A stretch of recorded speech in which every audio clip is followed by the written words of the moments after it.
नमस्कार दोस्तों, स्वागत है आपका डेटा साइंस वाला के यूट्यूब चैनल पे। आज ये पाइथन की पहली सीरीज स्टार्ट हो रही है। इसमें हम जाएंगे बिगिनर से इंटरमीडिएट लेवल तक, क्योंकि हमने जो एक कोर्स शुरू किया है ये डेटा साइंस फील्ड से रिलेटेड कर रखा है। तो इस वजह से हमें इससे ज़्यादा जानने की ज़रूरत नहीं है। तो आइए शुरू करते हैं। पहले हम जान लेते हैं, यदि आपको नहीं पता पाइथन के बारे में, तो पाइथन एक ऑब्जेक्ट ओरिएंटेड प्रोग्रामिंग लैंग्वेज है जो कि बहुत ज़्यादा फील्ड्स में यूज़ की जाती है। जैसे कि आप इस स्लाइड से अगर आप देख पाएँ, तो जो पाइथन हमारी सबसे मेन आर्टिफिशियल इंटेलिजेंस यानी कि डेटा साइंस के स्ट्रीम में यूज़ होती है, रोबोटिक्स से कंप्यूटर कंप्यूटर में, वेब डेवलपमेंट में भी होती है। वेब स्क्रैपिंग बहुत ही ईज़िली हो जाती है पाइथन के थ्रू। ऑटोमेशन और टेस्टिंग में, एथिकल हैकिंग में भी पाइथन का यूज़ किया जाता है और ब्लॉकचेन में भी। तो इसमें से आप यदि देखें, तो automation, artificial intelligence, web scrapping, ये एक तरीके से आप कह सकते हैं डेटा साइंस का अच्छा खासा पार्ट है। और ब्लॉकचेन एक नई टेक्नोलॉजी है, तो इसमें भी पाइथन का यूज़ किया जाता है। तो यदि आप वो सीखना चाहें तो काफ़ी अच्छा रहेगा, क्योंकि काफ़ी नई टेक्नोलॉजी है और काफ़ी ज़्यादा इवॉल्व हो रही है धीरे-धीरे करके, तो ये भी अच्छी बात है। इसके अलावा यदि मैं कुछ और डेटा दिखाऊँ, यदि हम गूगल में लिखते हैं कि टॉप प्रोग्रामिंग लैंग्वेज इन 2023, तो उसमें जो सबसे पॉपुलर जो रिज़ल्ट पॉपुलेट करता है गूगल का एआई जो रिकमेंड करता है, तो उसमें से आप देख सकते हैं पाइथन इज़ वन। और इसी के अलावा यदि हम कुछ और वेबसाइट्स की माने, जैसे कि एनालिटिक इनसाइट्स की वेबसाइट है, तो सबसे ज़्यादा जो लोग हैं, जैसे एक्टिव डेवलपर है जावास्क्रिप्ट के लगभग 12.4 मिलियन। वहीं जो पाइथन डेवलपर हैं वो लगभग 9 मिलियन के आसपास आ जाते हैं। तो यानी कि पाइथन बहुत ज़्यादा इसेंशियल है, लेकिन जो पाइथन मोस्ट पॉपुलरली यूज़ की जाती है डेटा साइंस, मशीन लर्निंग और आईओटी के लिए। और ये बहुत कम यूज़ की जाती है मोबाइल और वेब डेवलपमेंट के लिए। तो हमारा तो यही काम है कि हमें केवल इतना ही करना है अभी फ़िलहाल के लिए। इसी वजह से हम पाइथन का यूज़ करेंगे। इसके अलावा मैं गीक्स एक वेबसाइट है जो कि काफ़ी ज़्यादा रिकमेंड करूँगा। यदि आपको किसी भी तरह की कोई प्रॉब्लम आए पाइथन की कोडिंग के दौरान, तो आप इस ऐसी वेबसाइट्स का यूज़ कर सकते हैं। तो इसमें भी नंबर 1 में दिखा रखा है जावास्क्रिप्ट और नंबर 2 पे दिखा रखा है पाइथन। यानी कि पाइथन एक ऐसी कोर लैंग्वेज है जो कि आपको आनी ही आनी चाहिए, यदि आप data science, machine learning, data analyst इस फील्ड में आप अपना फ्यूचर देखते हैं तो। तो इसी के साथ चलो दोस्तों स्टार्ट करते हैं पाइथन का पहला लेक्चर। तो इस लेक्चर में हम काफ़ी कुछ चीज़ें कवर करने वाले हैं। और उससे पहले मैं आपको बताना चाहूँगा कि आपको कोई भी प्रोग्रामिंग लैंग्वेज के लिए एक आईडी यूज़ करनी पड़ती है जिसके अंदर आप कोडिंग करें। तो अभी हम इस कंप्लीट सीरीज़ के दौरान हम यूज़ करेंगे गूगल कोलैब का। तो मैं आपको बता दूँ, जैसे कि कई पाइथन आईडीज़ होती हैं, पाइचार्म हो गया, वीएस कोड हो गया, एनाकोंडा के अंदर जुपिटर नोटबुक होगा, ये आप यूज़ कर सकते हैं। लेकिन इसमें एक कॉन्स्ट्रेंट होता है, कॉन्स्ट्रेंट ये होता है कि आपका जो लोकल सिस्टम होता है, आपका जो कंप्यूटर और लैपटॉप है, इसके अंदर आपके पास कुछ लिमिटेड स्पेस है और लिमिटेड मेमोरी है। इसी वजह से गूगल ने अपना एक क्लाउड बेस आईडी हमें प्रोवाइड किया है फ्री ऑफ कॉस्ट। ठीक है, आप इसमें यूज़ कर सकते हैं। मैं एक बार आपको दिखा देता हूँ।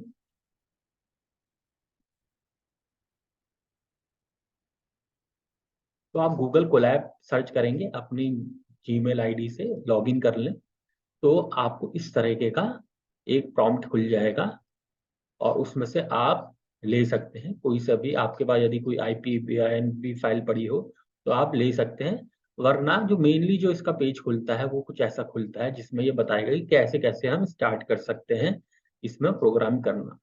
तो ये बहुत ही ईज़ी है। जैसे कि इसमें मैं आपको एक थोड़ा-सा बहुत सिखा देता हूँ। तो हम एक फ़ाइल, न्यू फ़ाइल यहाँ पे ओपन कर लीजिए। थोड़ा-सा मैं इसमें गूगल कोलैब के बारे में बताऊँगा, ज़्यादा आप खुद एक्सप्लोर कर लीजिएगा, काफ़ी आसान होता है ये यूज़ करना।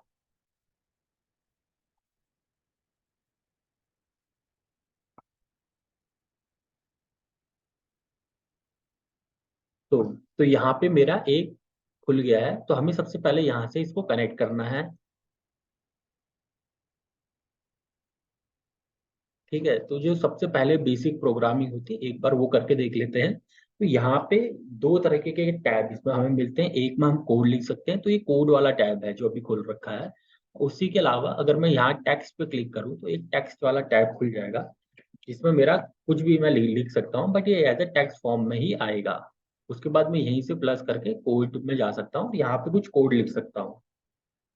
ठीक है, जैसे कि अगर मैं कुछ करना प्रिंट करना चाहूँ ना,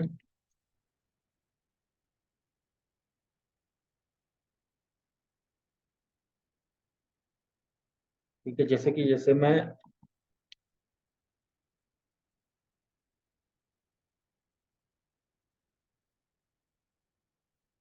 प्रिंट के कमांड दे रहा हूँ, तो डेटा साइंस वाला मैंने प्रिंट कर दिया है। तो ये कोड है जो कि रन हो रहा है, इसको हम कॉपी भी कर सकते हैं,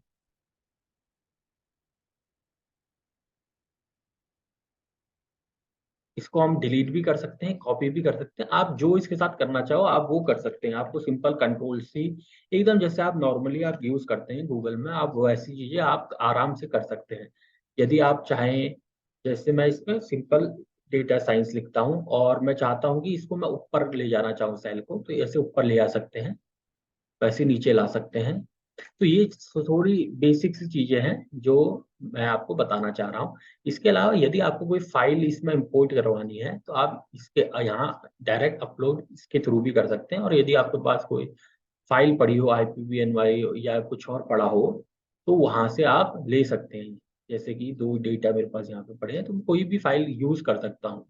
हो सकता है कि ये मेरा डेटा सोर्स हो और ये मेरी IPVINB फाइल हो। ठीक है, तो अभी हमें फिलहाल इसको करने की जरूरत नहीं है, हम सीधा चलते हैं अपने पाइथन की स्टार्टिंग में। तो आइए शुरू करते हैं।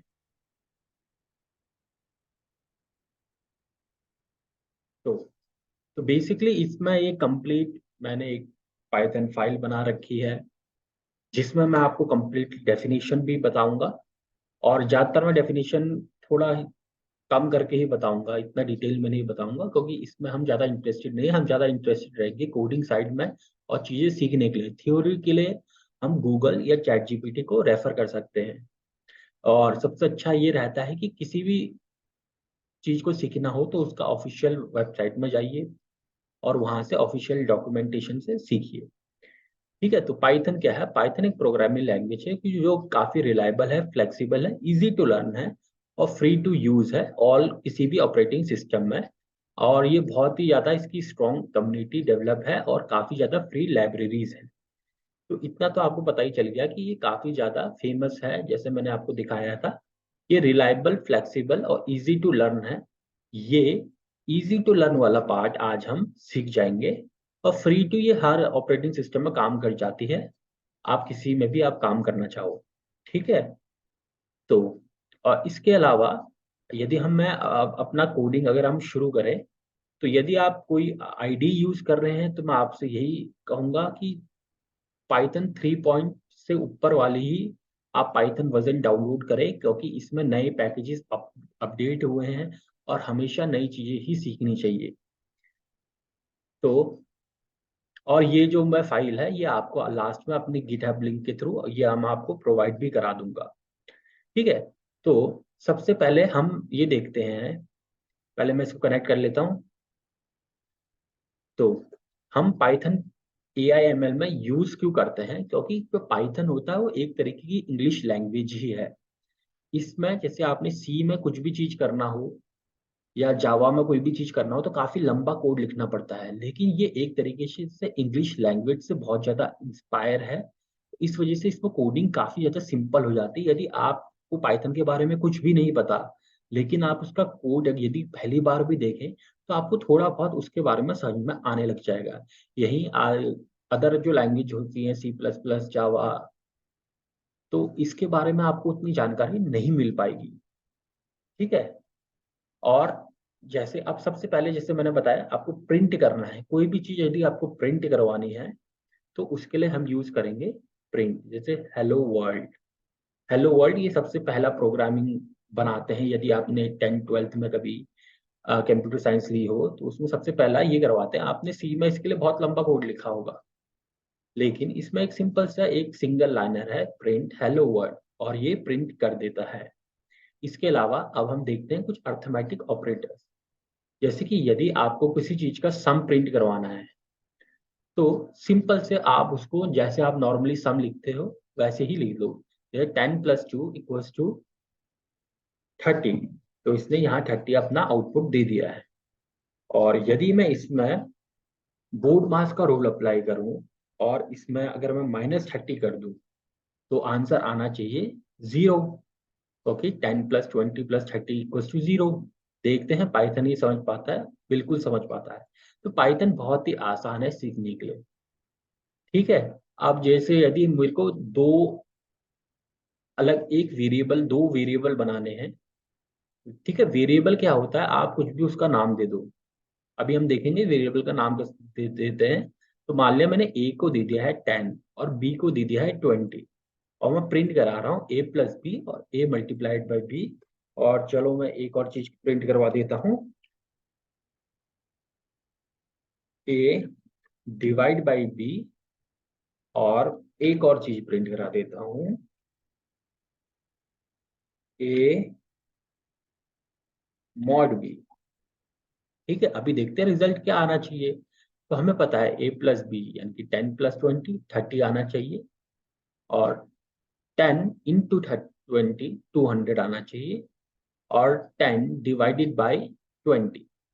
अब 10/20 में क्या आएगा और 10 mod 20 में क्या आएगा। ठीक है। तो सबसे पहले एक बार आप यदि आप इसको रन करें तो यहाँ पे आप पाएंगे कि जैसे आपको सिंपल मैथमेटिक्स में आप यूज करते थे वही सारी चीजें आ रही हैं। यदि आपको ये मॉड ऑपरेटर नहीं पता, मॉड ऑपरेटर क्या करता है, इसमें जो आपका रिमाइंडर होता है ये आपको प्रोवाइड करता है। ठीक है। इसी के अलावा यदि मैं इसमें केवल मैं बैकस्लैश लगा लेता तो ये क्या प्रिंट करता, ये प्रिंट करेगा 0, क्योंकि ये फ्लो डिवीजन प्रोवाइड करता है इसका। और ये काफी ज्यादा ऑपरेटर्स हैं, ये जो हम यूज करेंगे इसके बारे में हम अभी जल्द ही जानने वाले हैं। ये एक बेसिक था कि हम किस तरह से बेसिक सी चीजें कर सकते हैं पाइथन में।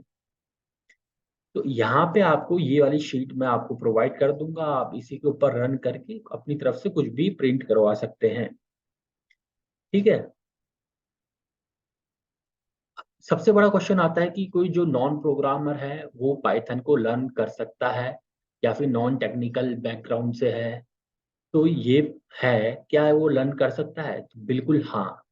इस सीरीज को बनाने का पूरा मकसद ही ये है, चाहे आप किसी भी बैकग्राउंड से हो, मैकेनिकल इंजीनियर हो, आप फार्मेसी से हो, आप बिजनेस से हो, आप कुछ भी हो, तो इसमें आप बिल्कुल ही लर्न कर सकते हैं।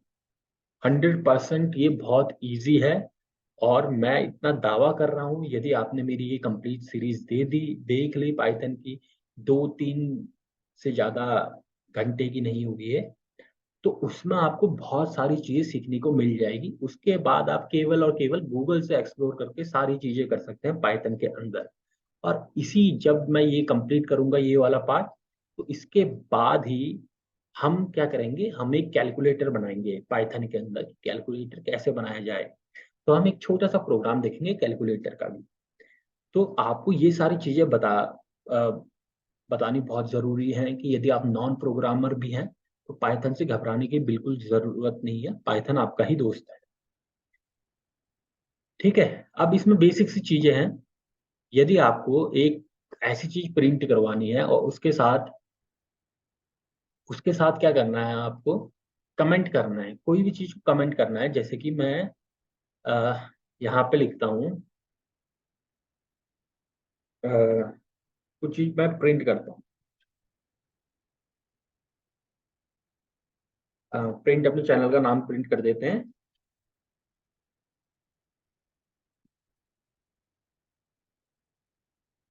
और मैं यहाँ पे लिखना चाहता हूँ कि ये क्या है, ये जो प्रिंट हो रहा है ये हमारे चैनल का नाम है, या मैं किसी को बताना चाह रहा हूँ, कुछ भी हो सकता है। ठीक है। तो उसके लिए मैं क्या करूँगा, उसके लिए मैं हैश का यूज करूंगा, हैश सिंबल का। और इसमें कर दूंगा it's name of my YouTube channel. तो अभी जो क्या करेगा प्रोग्राम हैश के बाद जो भी चीज आएगी उसको प्रिंट नहीं करेगा, ये उसको एज अ कोडिंग में ले जाएगा ही नहीं, ये एज अ कमेंट में ले जाएगा, क्योंकि कई बार जब आप लंबे लंबे प्रोग्राम आप बनाएंगे जब इसके बाद, तो आपको कई अपना कोड दिखाने के लिए, ताकि आपका कोड कोई दूसरा भी काम करेगा उसमें, या फिर आप ही अपना कोड दोबारा देखेंगे तो कई चीजें समझ में नहीं आएंगी, तो उसके लिए कमेंट ऐड करना बहुत ज्यादा जरूरी होता है। ठीक है, तो इस वजह से बहुत ज़्यादा ज़रूरी है कि कमेंट को कभी भी आप यूज़ करें। लेकिन यदि आप यहाँ पे, यदि मैं इसको करता, यहाँ पे मैं ये करता, तो आप देख सकते हैं इसमें कलर भी एकदम चेंज हो चुका है, ग्रीन में आ चुका है।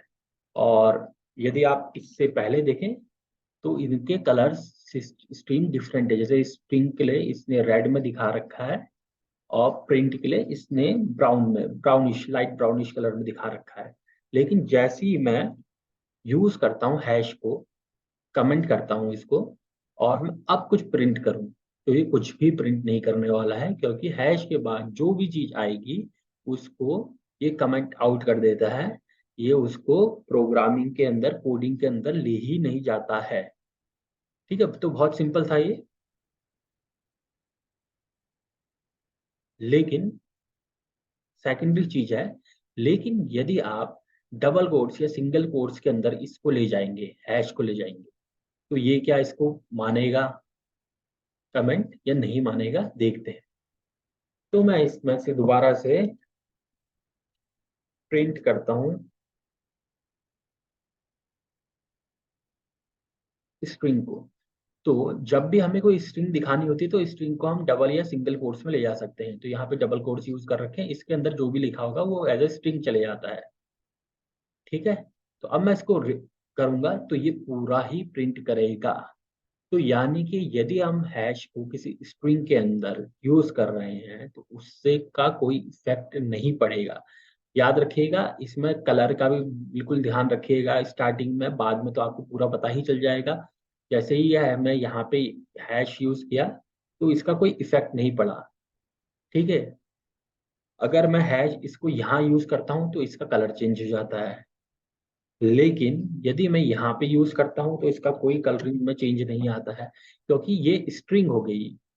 सिंगल को डबल कोट्स का मतलब ये पूरा जो इसके अंदर लिखा होता है ये सारा स्ट्रिंग में आ जाता है। ठीक है, तो ये वाला जो हैश है ये कमेंट नहीं है, इसका मतलब ये है कहना। ठीक है, अब चलो ये तो चीजें हो गई हैं। अब इसके अलावा आप चाहते हैं कि आप खुद से कोई इनपुट दें। आप एक ऐसा प्रोग्राम लिखें जिसमें यूजर इनपुट दे, जैसे हमारा कैलकुलेटर में क्या होता है। तो आप कैलकुलेटर में कहते हैं कि कुछ इनपुट दिया जाए, कोई नंबर डालता है, उसके बाद आप प्रोग्रामिंग वो कुछ आउटपुट देता है, तो वैसे ही करके कैसे करेंगे। तो सिंपल से आंसर ये है, हम यूज करते हैं इनपुट का। तो एक मेथड है हमारे पास इनपुट। तो आपको लिखना है कुछ भी आप लिख ले, एक वेरिएबल हमने num1 करके सेट किया है, जिसमें हम एक मेथड दे रहे हैं इनपुट, और उसके अंदर हम कुछ कमेंट लिखते हैं। ये स्ट्रिंग ये सिर्फ रीड नहीं, ये डिस्प्ले के लिए है, ये यूजर को डिस्प्ले होगा कि आप एक एंटर कीजिए एक नंबर को। और ये बैकस्लैश टी का मतलब ये होता है कि आप एक टैब दें। जैसे कि आप मेरा अगर कर्सर देखें तो ये अभी यहाँ पे है, एक मिनट मैं दिखा देता हूँ। जैसे कर्सर अभी यहाँ पे है इस लोकेशन में, अगर मैं टैब दबाऊं अपने कीबोर्ड से, टैब दबाऊं, तो ये इतनी पोजीशन, तो ये इतनी जो पोजीशन थी, ये क्या करता है अपने आप को इतना एडजस्ट कर देता है। ठीक है, तो सिंपल है, टैब का मतलब ये हो गया। इसी की जगह न्यू लाइन करना हो तो हम बैकस्लैश एन कर सकते हैं, तो ये नए लाइन में प्रिंट करेगा। तो चलो एक बार इसको देख लेते हैं num1। ठीक है, अभी ये यूजर से क्या मांगेगा, आपने सिर्फ इनपुट लिखना है। तो इसने कहा कि एंटर अ नंबर, इसने एक नंबर कहा क्योंकि मैंने बैकस्लैश एन यूज किया था इसके बाद, तो इसने अगली लाइन पे ये दिया कि आप एक नंबर दो। तो मैं एक नंबर दे देता हूँ 734, और उसके बाद मैं एंटर करूंगा, एंटर की प्रेस की, तो ये आ गया। यदि मैं यहाँ पे बैकस्लैश टी करता, टी होता है एक टैब के बराबर स्पेस के लिए, तो बैकस्लैश टी करता हूँ, अब इसमें क्या चेंज आएगा, ये देखिएगा एक टैब का डिस्टेंस आया इसके बीच में, और उसके बाद यहाँ पे ये चीज प्रिंट होगी। अब मैं 456 से लेता हूँ, और ये ऐसे प्रिंट हो गया, हो गया। ठीक है, तो ये जो num1 है, ये जो हमने वेरिएबल बनाया है, इसके अंदर ये चीज स्टोर हो जाएगी, एंटर अ नंबर। जो भी वैल्यू होगी वो उसके अंदर स्टोर हो जाएगी। ठीक है, तो अगर मैं इसमें num1 करूं, तो इसको हम डायरेक्टली ऐसे भी चेक कर सकते हैं, हर बार हमें प्रिंट कराने की जरूरत नहीं है। जो भी लास्ट लाइन होती है कोड कोड में, आपके अगर 4-5 लाइन में कोड लिखा है, उसकी जो लास्ट लाइन होती है वो डायरेक्ट डिस्प्ले में आ जाती है। तो अगर मैं num1 देखूं तो 456 आ गया है हमारा। देखिए, आप देख सकते हैं, लेकिन आप यहाँ पे देख रहे होंगे, थोड़ा सा जूम कर लेता हूँ इसे।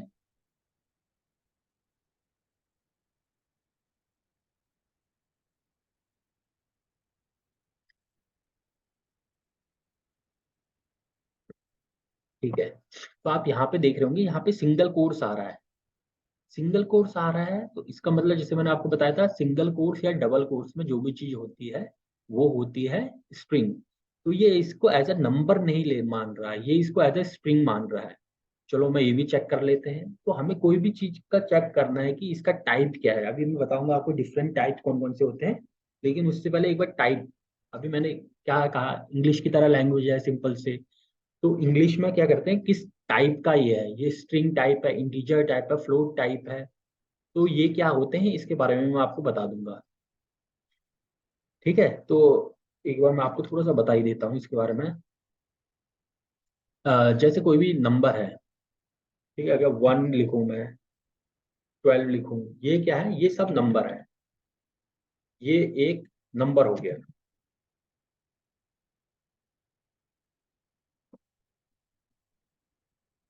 ठीक है, नंबर हो गया, इसको हम मानते हैं इंट। ठीक है, यानी कि ये एक इंटीजर हो गया।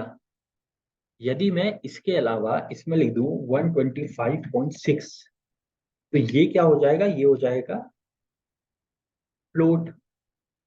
फ्लोटिंग पॉइंट नंबर हो गया, जिसमें भी हमें हमारा डेसिमल आ गया वो फ्लोटिंग पॉइंट नंबर हो गया। उसके अलावा यदि मैं डबल कोट्स में कुछ चीजें लिखूं, जैसे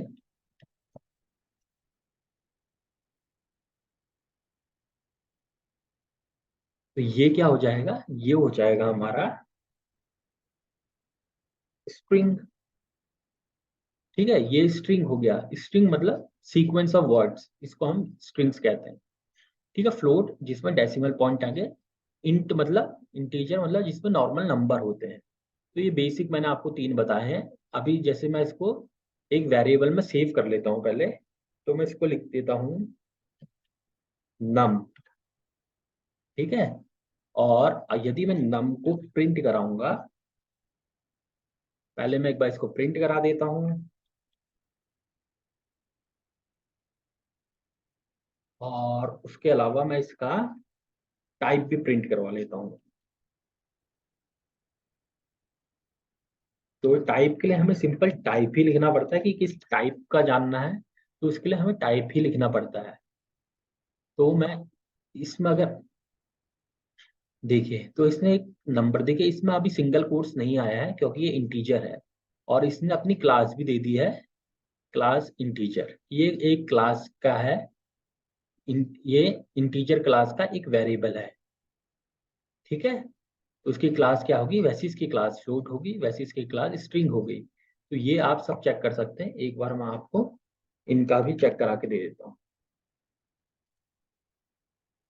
ठीक है, तो मैं इसको फिर से इसको नम दे देता हूँ। हम वेरिएबल मल्टीपल टाइम असाइन कर सकते हैं। ठीक है, मैं इसको दोबारा से नम दे दे रहा हूँ, तो अब जो नम की जो पहले वाले वाले वाली वैल्यू थी वो हट जाएगी, और जब मैंने इसको दोबारा नम दिया तो वो वैल्यू यहाँ पे आ जाएगी। ठीक है, तो मैं दोबारा से नम को एक वैल्यू दे रहा हूँ 125। ठीक है, तो 125 प्रिंट नम 125.6 आ गया, और क्लास क्या आ गई, फ्लोट आ गई। वैसे ही करके यदि मैं इसको स्प्रिंकल दे दूं, तो मैं इसको यहाँ पे एक नाम दे देता हूँ, और मैं यहाँ पे इसका प्रिंट भी कर लेता हूँ और इसका टाइप भी जान लेता हूँ। ठीक है, तो डेटा साइंस वाला हो गया, और क्लास क्या होगी, स्ट्रिंग। ठीक है, तो बहुत इजी था। अब ये सॉरी, थोड़ा बीच में ये समझाना बहुत जरूरी था। और इसके अलावा देखिए, यदि मैं प्रिंट के अंदर कुछ कर सकता हूं या नहीं कर सकता हूं, ठीक है। तो यदि मैं लिखूं num1 इक्वल्स टू 10, जैसे हमारा num1 क्या था, num1 हमारा ये था, ठीक है, ये 465 था। लेकिन जैसे मैंने आपको बताया, num1 का टाइप क्या था, यहाँ पे देखें हम, num1 का टाइप एक बार प्रिंट करवा देते हैं। मैंने आपको बताया था ये स्ट्रिंग स्ट्रिंग है, क्योंकि इसमें लिख ही रहा है स्ट्रिंग था, तो इसमें देखो ये टाइप क्या आया, स्ट्रिंग आया। तो आप एक बार सोच के बताइए कि यदि मैं प्रिंट करना चाहूँ किसी नंबर को, ये 10 क्या है, एक नंबर है, न्यूमेरिकल वैल्यू है, इसको मैं स्ट्रिंग से के साथ ऐड कर सकता हूँ या नहीं कर सकता हूँ? तो बिल्कुल एक बेसिक सा लॉजिक है, मैं नहीं कर सकता हूँ, ठीक है। तो इसमें हमें एक एरर एरर शो करेगा, ठीक है। तो ये एरर क्यों शो कर रहा है, क्योंकि जो टाइप कास्ट है, टाइप है, स्ट्रिंग है, ये मेरा जो पहला वाला है ये स्ट्रिंग है, num1 एक स्ट्रिंग था, ठीक है। और पर क्या num2 स्ट्रिंग नहीं था।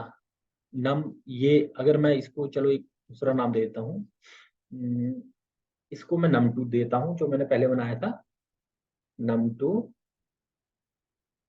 num2 num2,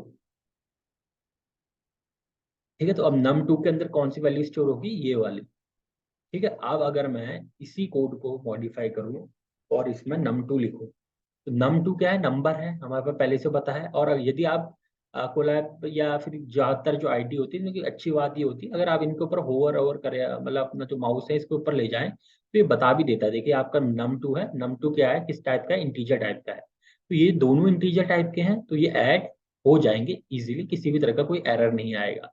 तो जो पिछली वाली वैल्यू थी उसमें से 10 प्लस कर लिया, तो यानी कि प्रिंट के अंदर भी हम फंक्शनैलिटी ऐड कर सकते हैं, ठीक है।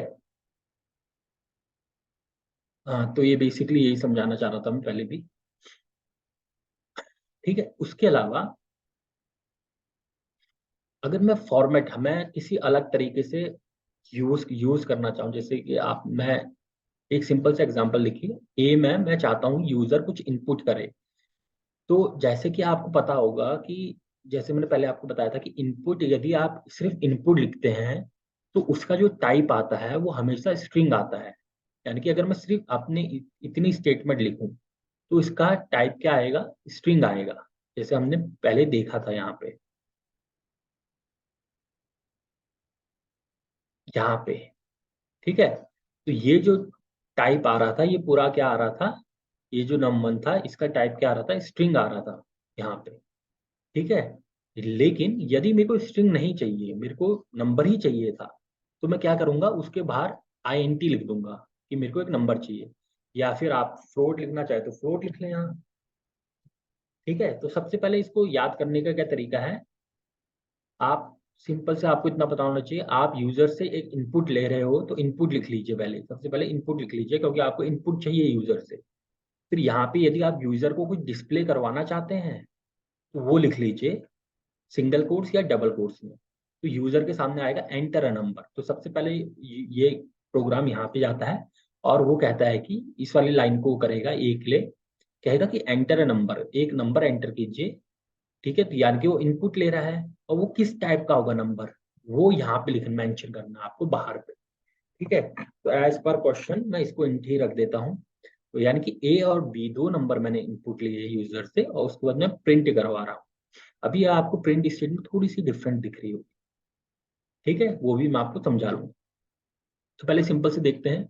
तो सबसे पहले प्रोग्राम गया, उसने ये वाली लाइन को रन कर रहा है वो, ठीक है। तो अभी तक उसने ये वाला स्टेटमेंट रन किया है, ठीक है। अंदर वाला सबसे पहले प्रोग्रामिंग में क्या होता है, जो सबसे अंदर वाला स्टेटमेंट होता है उसको रन किया जाता है।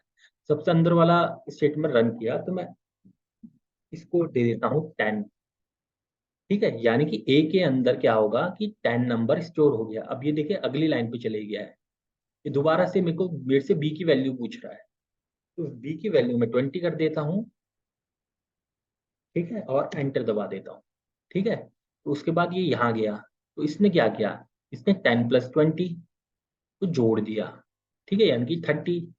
अब यहाँ के प्रिंट क्या किया, हम प्रिंट ऐसे भी यूज कर सकते हैं, हमें डॉट फॉर्मेट ऑपरेटर यूज करना पड़ेगा उसके लिए, या फिर डॉट एफ एफ स्ट्रिंग भी यूज कर सकते हैं प्रिंट के लिए, काफी सुविधाजनक रहता है।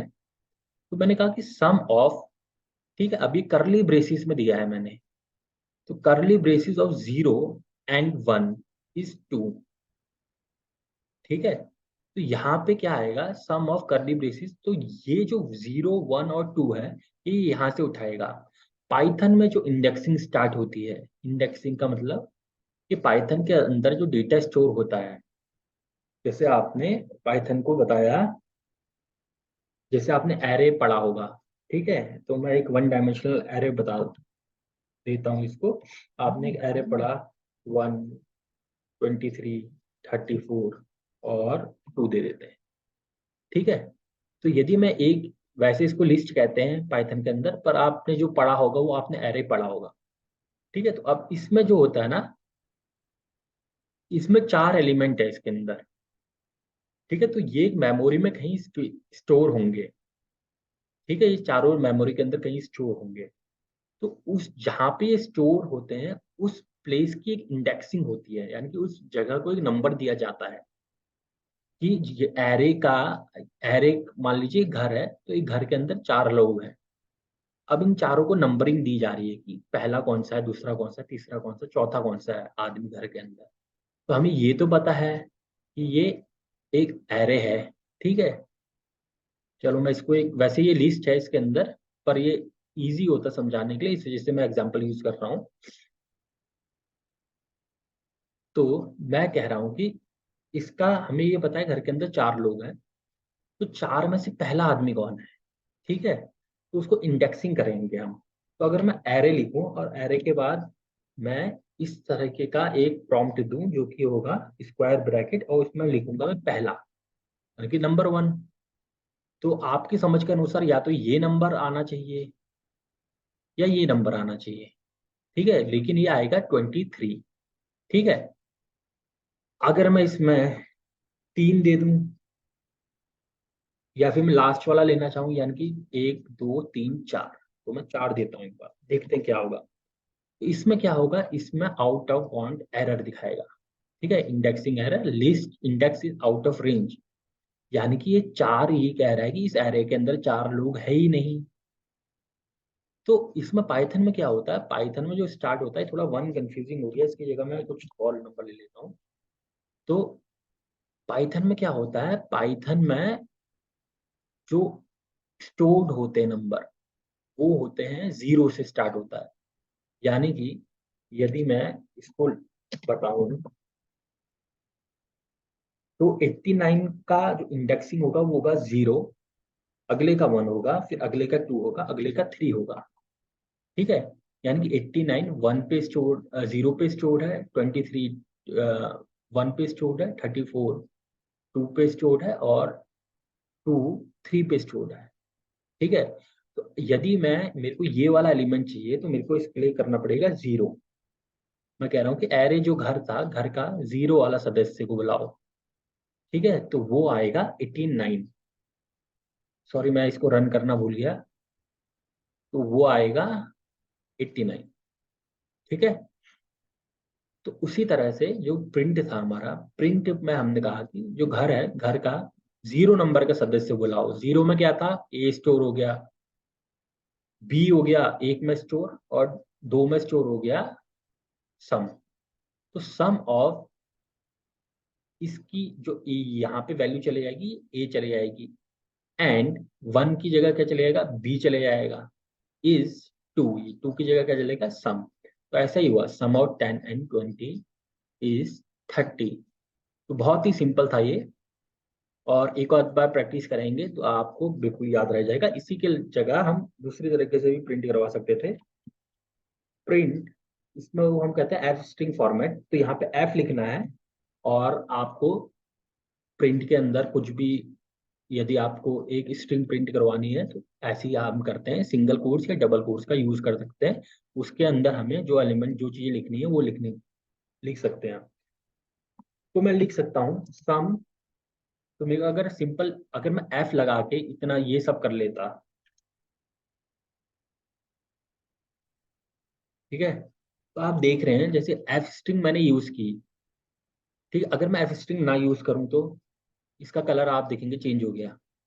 ठीक है, इसका कलर चेंज हो गया, लेकिन यदि मैं सिंपल एफ यूज कर देता हूँ इसके आगे, तो यहाँ कलर डिफरेंट आ गए, यानी कि ये भी एग्जीक्यूट होंगे जो हमारे करली ब्रेसिस के अंदर है। तो सम ऑफ 0, 1 और 2 यहाँ कुछ नहीं आएगा, इसकी जगह मैं लिखूंगा सम ऑफ ए, बी और तीसरा था हमारा सम।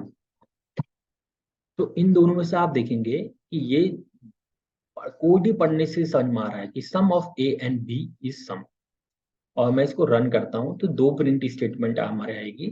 तो इस बार मैं नंबर ले लेता हूँ 58 और दूसरा 63 ले लेता हूँ। और ये देखिए पहली वाली स्टेटमेंट ने भी वही प्रिंट किया है, दूसरी वाली स्टेटमेंट ने भी वही प्रिंट किया है, लेकिन दूसरी वाली स्टेटमेंट समझ में भी आ रही है और काफी ज्यादा शॉर्ट भी है। आशा है आपको ये सब समझ में आ रहा होगा। उसके बाद हम देखते हैं कि पाइथन के अंदर क्या क्या टोकन्स होते हैं। ठीक है, तो एक बार मैं थोड़ा सा इसको जूम इन कर लेता हूँ।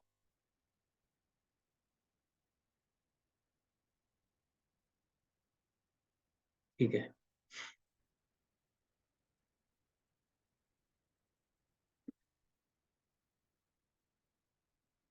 ठीक है, तो कौन कौन से टोकन हम यूज कर सकते हैं। ठीक है, तो हम यूज करते हैं लिटरल्स, ऑपरेटर्स, आइडेंटिफायर्स और कीवर्ड्स। ठीक है, टोकन इतने में समझ में आ गया कि लिटरल्स हम यूज करते हैं, आइडेंटिफायर हम यूज करते करते हैं, कीवर्ड्स हम यूज करते हैं, ऑपरेटर हम यूज कर सकते हैं। तो लिटरल क्या है, जो भी कॉन्सोनेंट हम यूज कर रहे हैं, जैसे कि हमने num1 यूज किया था, num2 यूज किया था, या नेम ए बी, ये सब लिटरल्स में आ गए हैं। ठीक है, कोई नंबर हम यूज कर रहे हैं, ये तो ये सारी चीजें क्या आ गई हैं, ये लिटरल्स में आ गए हैं। ठीक है, तो जो भी कांस्टेंट हम यूज कर रहे हैं, ठीक है, तो वो सारे लिटरल्स में आ चुके हैं। ऑपरेटर्स जो भी हमने plus minus multiply divide floor division जो भी यूज किया वो ऑपरेटर में आ गए। तो वेर आइडेंटिफायर्स मतलब वेरिएबल्स लेवल। ठीक है, ये जैसे कि मैंने num1 num2 num3 ये वेरिएबल्स बनाए थे, वेरिएबल बनाए थे किसको स्टोर करने के लिए, लिटरल्स को। ठीक है, वेरिएबल्स बनाए मैंने लिटरल्स को स्टोर करने के लिए। और उसके बाद कीवर्ड्स, कीवर्ड्स क्या होते हैं, कुछ पाइथन के अंदर प्री डिफाइंड कीवर्ड्स हैं जो कि हम अदरवाइज यूज नहीं कर सकते हैं।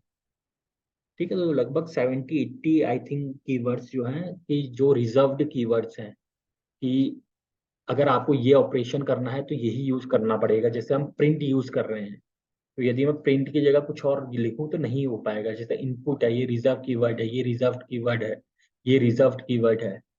ठीक है, तो इस तरह से कीवर्ड्स होते हैं। ठीक है, तो ये हमने देख ही लिया कि जैसे 10, 20 क्या है, ये क्या है, लिटरल्स हैं, ये लिटरल्स हैं। ये क्या है, ये वेरिएबल्स वेरिएबल्स हैं। ठीक है, ये लिटरल्स हो गया, ये वेरिएबल्स हो गया, ये कीवर्ड हो गया। ठीक है, ये ऑपरेटर हो गया। तो एक ही एग्जांपल में सब कुछ समझ में आ गया।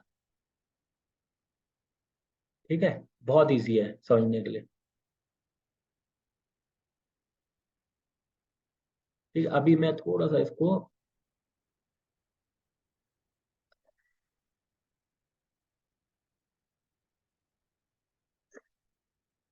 ठीक है, अभी हम आगे बढ़ते हैं।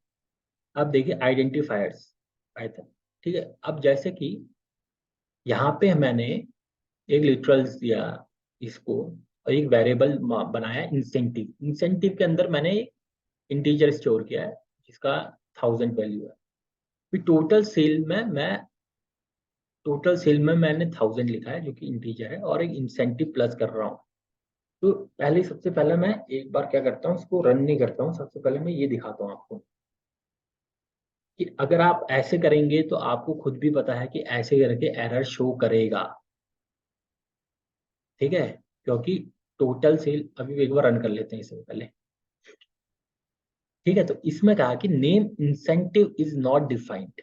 मैं इसमें इस वजह से नहीं जोड़ पाया क्योंकि मुझे ये नहीं पता इंसेंटिव होता क्या है। तो उसको ये नहीं पता कि इंसेंटिव क्या होता है, तो इस वजह से इसने एक एरर दे दिया। तो नेम एरर क्या एरर है, नाम में एरर आ गया है। ठीक है, लेकिन यदि मैं इस स्टेटमेंट को रन करने से पहले, तो जैसे मैंने आपको बताया पाइथन में पहली वाली स्टेटमेंट सबसे पहले रन होगी, तो यदि मैं इसको रन करने से पहले इंसेंटिव को डिफाइन कर देता हूँ कि इंसेंटिव एक वेरिएबल है जिसमें इंटीजर की 1000 वैल्यूज स्टोर है।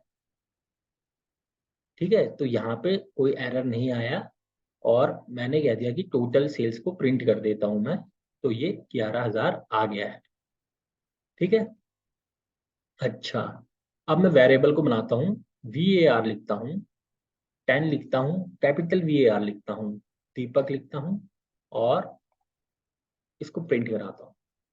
ठीक है, तो यहाँ पे आप देखिए, पहले मैंने छोटा VAR लिखा, उसमें 10 प्रिंट हुआ, बड़ा VAR लिखा, उसमें दीपक प्रिंट कराया, और दोनों चीज ही प्रिंट हुई। इसका मतलब क्या है कि पाइथन केस सेंसिटिव लैंग्वेज है।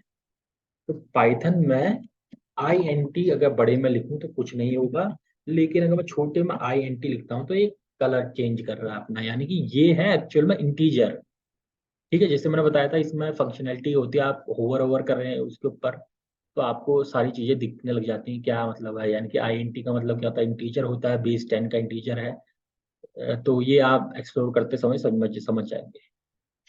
ठीक है, हाँ, तो यानी कि पाइथन एक केस सेंसिटिव लैंग्वेज है, इससे हमें ये पता चला। ठीक है, हम आगे बढ़ते हैं।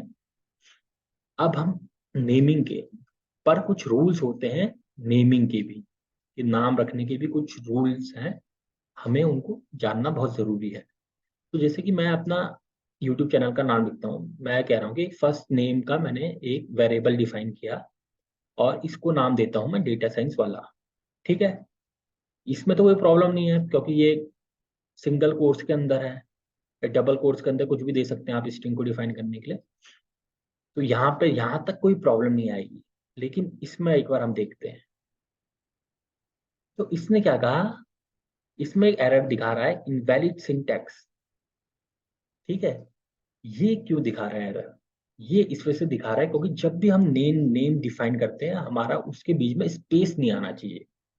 तो स्पेस नहीं आना चाहिए और बाकी कोई नंबरिंग नंबर से स्टार्ट नहीं होना चाहिए और कोई स्पेशल ऑपरेटर नहीं होना चाहिए एक्सेप्ट अंडरस्कोर। ठीक है, तो यदि मैं केवल इसमें एक काम करता हूँ, इसको चेंज नहीं करता हूँ, यदि आप सेम चीज इसके साथ करता हूँ, मैं इसको कमेंट आउट कर देता हूँ ताकि ऊपर वाला, अगर ऊपर वाले ने एरर दे दिया तो नीचे वाली लाइन इस पर रन नहीं होगी, तो इसको कमेंट आउट कर दिया। अब मैंने ऊपर सब कुछ सेम लिखा है, फर्स्ट अंडरस्कोर नेम कर दिया है। ठीक है, तो ये प्रिंट कर देगा डेटा साइंस वाला। ठीक है, अब जैसे कि मैं काउंट लिख रहा हूँ और काउंट में यहाँ दे रहा हूँ, अब देखते हैं ये एरर देगा या नहीं। ठीक है, अब इसने एरर दिया जबकि हमने काउंट को 10 वैल्यू दी थी, लेकिन हमने यहाँ कैपिटल C लिखा है और यहाँ स्मॉल c लिखा है। ठीक है, क्योंकि ये मैंने बताया था कि केस सेंसिटिव लैंग्वेज है पाइथन। ठीक है, अब मैं फिर से क्या करता हूँ, फिर से इसको कमेंट आउट कर देता हूँ और नीचे वाला प्रिंट करता हूँ, तो इसने काउंट दे दिया। ठीक है, अब मैं एक बार फॉर, मैं एक वेरिएबल मान लीजिए मैं फॉर यूज करता करता हूँ। ठीक है, इसने फिर से मेरे को एरर दे दिया, क्यों, क्योंकि मैंने बताया था कि फॉर एक रिजर्व कीवर्ड है। अगर आपको नहीं पता रिजर्व कीवर्ड कौन कौन से हैं तो एक बार आप गूगल में जाके जरूर देख लें, 70 से 80 मेरे ख्याल से फॉर रिजर्व कीवर्ड है। लेकिन कोलैब वगैरह यूज कर रहे हैं तो वो एक कलर सेंसिटिव होता है, या ज्यादातर इन्वायरमेंट में आपको कलर सेंसिटिविटी मिल जाएगी। तो आप फॉर का जैसी कलर चेंज हुआ यानी कि ये रिजर्व कीवर्ड था। तो अब मैं क्या करता हूँ, मैंने क्या कहा था कि आप इसमें अंडरस्कोर आप यूज कर सकते हैं, मैं अंडरस्कोर फॉर कर देता हूँ। ठीक है, तो ये रन हो गया है और ये प्रिंट भी हो जाएगा। और अब मैंने जैसा आपको बताया था कि लास्ट लाइन को जरूरी नहीं प्रिंट करवाना, आप वैसे भी ये डिस्प्ले कर देगा अगर ये लास्ट लाइन हो है तो। ठीक है, अगला अगला मैं करता हूँ नाइन और वेर। जैसे मैंने पहले बताया था कि नाइन और वेर क्योंकि ये स्टार्ट हो रहा है नंबरिंग से, तो ये एरर दिखाएगा। ठीक है, लेकिन यदि मैं पहले इसको कमेंट आउट कर लेता हूँ और ये प्रिंट करता हूँ वेर नाइन, तो ये प्रिंट हो रहा है, यानी कि var9 हमारा प्रिंट हो जाएगा इजीली। ठीक है, तो 10 प्रिंट हो गया हमारा var9, यानी कि जो नंबर है, हम नंबर स्टार्टिंग में नहीं लिख सकते। हम स्टार्टिंग या तो हम वर्ड से करेंगे, कैपिटल स्मॉल सब चलेगा, या फिर अंडरस्कोर से करेंगे। ठीक है। अच्छा, उसके अलावा ये वाला तो मैंने आपको पहले ही बता दिया कि ये वाला ऐड नहीं होगा, ये एरर शो करेगा, क्योंकि ये क्या है, ये स्ट्रिंग है, ये नंबर है। ठीक है, तो ये नहीं होगा। अब हम एक बार इसको कमेंट आउट करते हैं।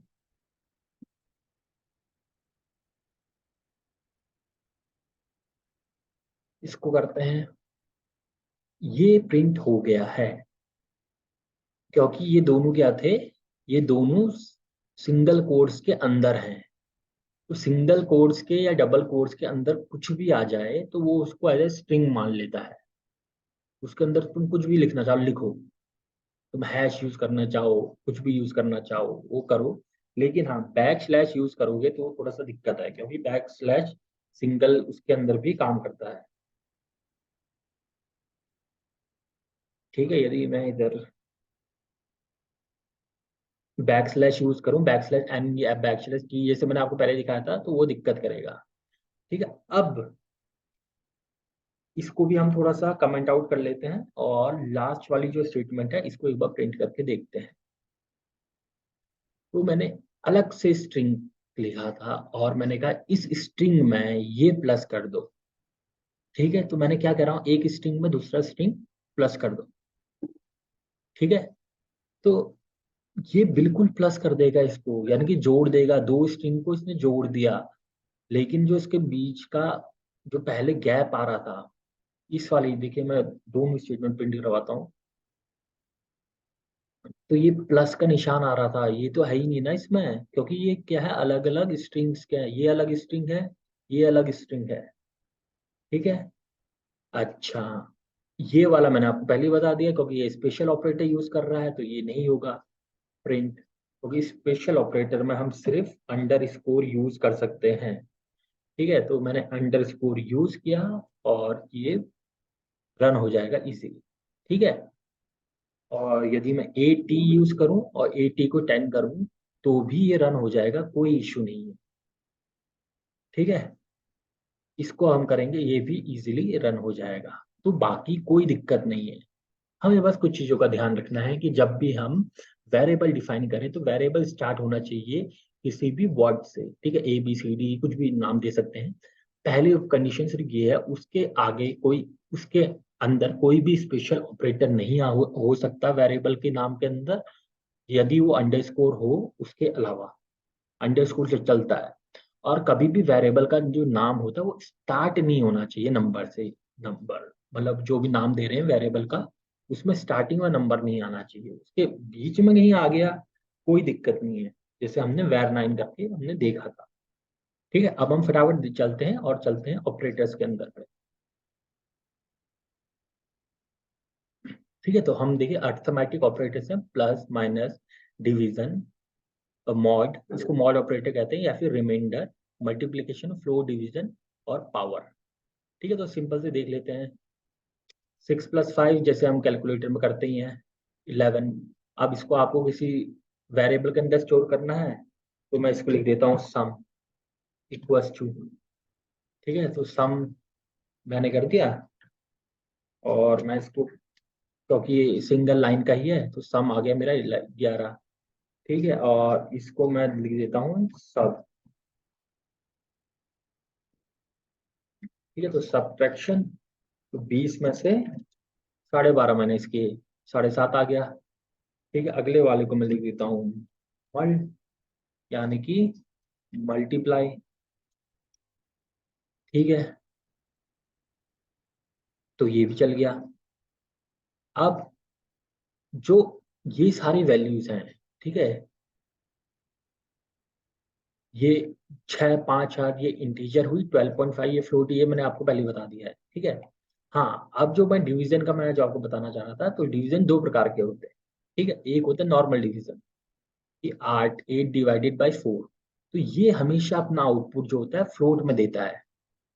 ठीक है, लेकिन ये जो अपना आउटपुट होता है, ये हमें फ्लोट में नहीं देता, ये हमें देता है इंटीजर में। ठीक है, सबसे बड़ा डिफरेंस है इन दोनों का। ठीक है, तो ये वाला हमेशा जो नॉर्मल डिवीजन होता है फ्लोट में देता है। तो यदि मैं इसमें 8 की जगह 9 कर दूं तो ये देगा 4.5, सॉरी 2.25।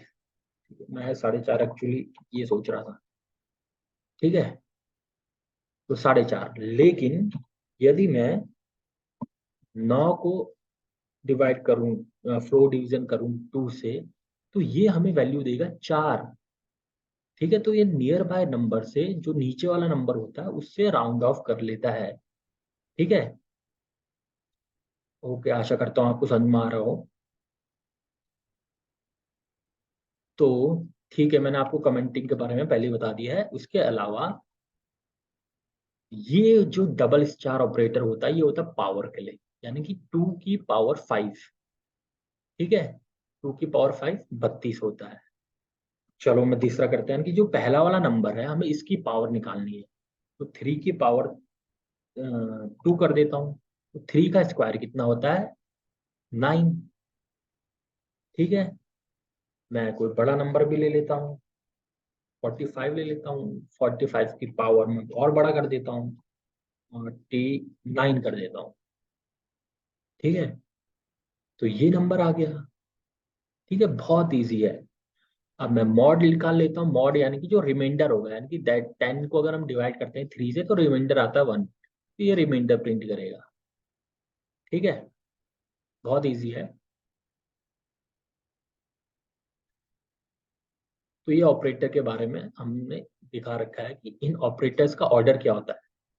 तो ऑर्डर हमेशा याद रखने के लिए बहुत जरूरी चीज है। तो जो सबसे पहला ऑपरेटर होता है, जो प्रोग्राम होगा, अगर आपके पास 4-5 ऑपरेटर आ जाए एक साथ कि 2+5+9 +multiply by 20, जो भी रहेगा पावर 2, ये सब चीजें, तो ऐसे में चलेगा कैसे? जैसे हमारा मैथमेटिक्स में क्या फॉर्मूला है? BODMAS. ठीक है, ब्रैकेट सबसे पहले रिजॉल्व होता है, bracket open, divide, multiply, subtract and addition. ठीक है, तो लगभग वही चलता है इसमें, लेकिन जो पावर होता है वो सबसे पहले, ब्रैकेट तो ओपन होगा ही, वो सबसे पहला होगा कि सबसे पहले ब्रैकेट वाली चीजें रिजॉल्व होंगी, और उसके बाद ये होगा, पावर होगा, लेकिन इसमें जो नेगेटिव होता है वो पहले हो जाता है। ठीक है, याद रखिएगा, इसमें नेगेटिव पहले हो जाता है। ठीक है, अगर नेगेटिव में कुछ भी ब्रैकेट के अंदर, ब्रैकेट के बाहर नेगेटिव है तो ये पहले हो जाएगा। सबसे पहले पावर होगा, फिर ये ब्रैकेट के अंदर वाला हो जाएगा, उसके बाद मल्टीप्लाइड, डिवाइड।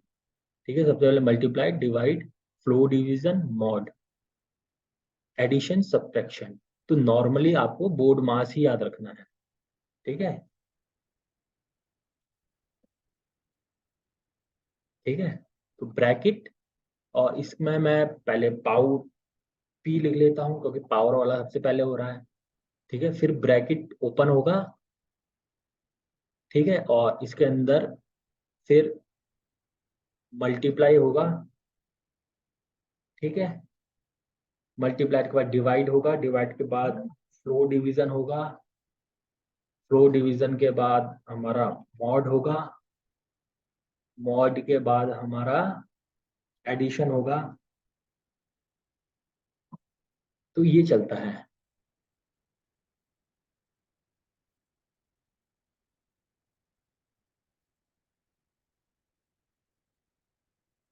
ठीक है, तो ये बहुत इजी है समझने के लिए, ऐसा कुछ नहीं है। अच्छा,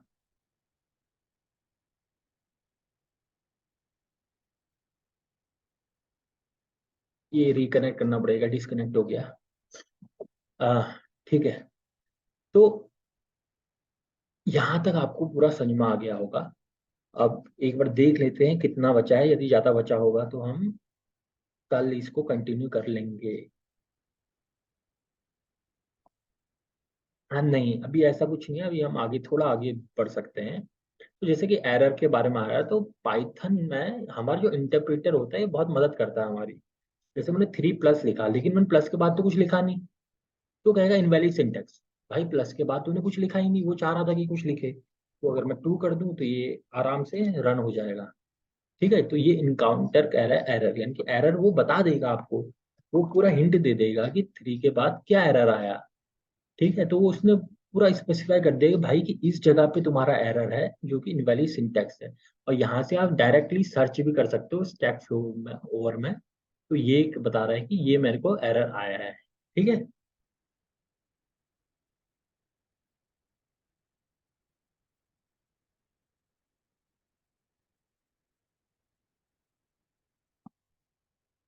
उसी तरह से अगर मैं ये रन करूं तो इसमें देखो आपको एरर खुद ही दिख रहा होगा कि ब्रैकेट एक जगह से बंद है, ओपन नहीं है। ठीक है, तो अनमैच्ड, यानी कि इसने मैच नहीं कर पाया कि ये बंद तो इसने देख लिया, लेकिन इसने कहा कि ये खुला कहाँ से है। उसने खुद पॉइंट करके बता दिया कि यहाँ एरर है। ठीक है, अब इसमें देखते हैं इसमें क्या एरर आता है। इसमें कह रहा है कि इनवैलिड सिंटेक्स। अब आप इसमें सोचेंगे कि इनवैलिड सिंटेक्स क्यों आ रहा है। तो इसमें इनवैलिड सिंटेक्स आने का कारण ये है कि इसके बीच में स्पेस है। ठीक है, इसके बीच में स्पेस नहीं आना चाहिए था। ठीक है, अब मैं अगर इसको रन करूं तो हो रहा है रन, लेकिन यदि मैं स्पेस डाल देता हूं तो एरर आ जाता है। अब 9/0 आपको पता है कि यानी कि इन्फिनिटी हम कहते हैं, बट ये जीरो डिवीजन एरर आता है कि आप किसी भी चीज को जीरो से डिवाइड नहीं कर सकते। कोई भी एरर आ रहा है, सब में आपको ऑप्शन दे रहा है कि स्टैक ओवरफ्लो में आप सर्च कीजिए। यहाँ पे भी आपको काफी अच्छी अच्छी जानकारी मिल जाएगी कि इस एरर ये दिक्कत आ रही है। तो कई लोग डालते हैं, ये कम्युनिटी जैसे बताया था कि पाइथन की कम्युनिटी बहुत स्ट्रांग है, तो ये पूरी कम्युनिटी लगी हुई होती है अपने यूजर्स को बताने के लिए, मदद करने के लिए। ठीक है। अच्छा, तो इसके बाद हम एक छोटी सी प्रैक्टिस एक्सरसाइज में आते हैं। ठीक है, और इस प्रैक्टिस एक्सरसाइज में आपका काम ये है कि आप एक बार जितना अभी तक सीखा है उसको रिवाइज करें, और इसके बाद आप देखें कि ये आप क्वेश्चन कर पा रहे हैं या नहीं। ठीक है, उसके बाद हम बाकी अगले जो वीडियो लेक्चर होगा उसमें शुरू करेंगे, आप बताइएगा। ठीक है, तो इसमें क्वेश्चन मैं पढ़ लेता हूँ। A patient turn 95 years old, right a Python expression to calculate his age in month. बहुत इजी है। एक आदमी 95 साल का हो चुका है, एक पाइथन का एक्सप्रेशन लिखो, कोड लिखो, तो उसकी एज कैलकुलेट करने के लिए मंथ में। बहुत इजी, बहुत सिंपल, एक लाइन का। ठीक है, अब दूसरा क्वेश्चन क्या है। A father reports that his son temperature वो 39.1 degree Celsius when measure at home. Write an expression to convert the temperature into Fahrenheit. ठीक है, तो आपको पता ही होगा कि हमारे इंडिया में जो क्या होता है डिग्री सेल्सियस काम आता है, लेकिन बाहर के देशों में, विदेशों में, हाल यूरोपियन वगैरह इन देशों में जो टेम्परेचर होता है फ़ारेनहाइट में कैलकुलेट किया जाता है। तो वही कह रहा है कि इस टेम्परेचर को हमें कन्वर्ट करना है फ़ारेनहाइट में।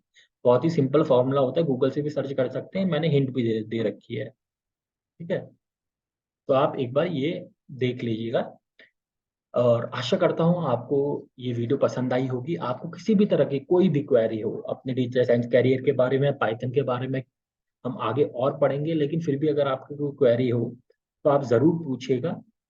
और यदि आप एकदम बिगिनर हैं तो ये आपके लिए ही कोर्स है, पूरा का पूरा डेटा साइंस का होने वाला है। तो पाइथन का पहला लेक्चर ये था। आशा करता हूँ आपको ये लेक्चर बहुत अच्छा लगा होगा।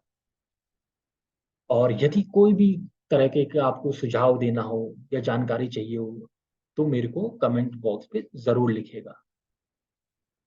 डेटा साइंस वाला आपके यूट्यूब चैनल को इतनी गौर से देखने के लिए, अपना समय देने के लिए बहुत धन्यवाद।